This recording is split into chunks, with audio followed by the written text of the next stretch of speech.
মা খিদে পেয়েছে। করেছি তো। কি রান্না করেছো আজকে? এই তো কি দিচ্ছি দেখ না, খেতে বস। দাও দাও। ভাজা করেছি, কলমি শাকের ভাজা। ও আর গাঁদাল পাতা চিনিস তো, তার ভাজা করেছি। এটা কি জানি, নাম তো শুনেছি, জানি না, খেয়ে দেখছি। একটা গোটা পাতা ভেজেছি আর একটা কুচিয়ে ভেজেছি, ঠিক আছে, কোচানো দিয়ে। আর আর কিছু করোনি? হ্যাঁ করেছে।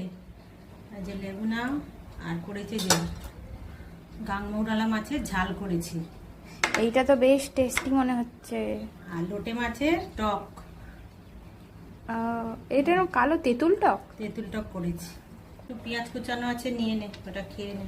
ঠিক আছে, বড়া দিয়ে খেয়ে নেবো। হ্যাঁ আজকের খাবারটা হেভি হবে। এটা খুব টেস্টি লাগছে। হ্যাঁ।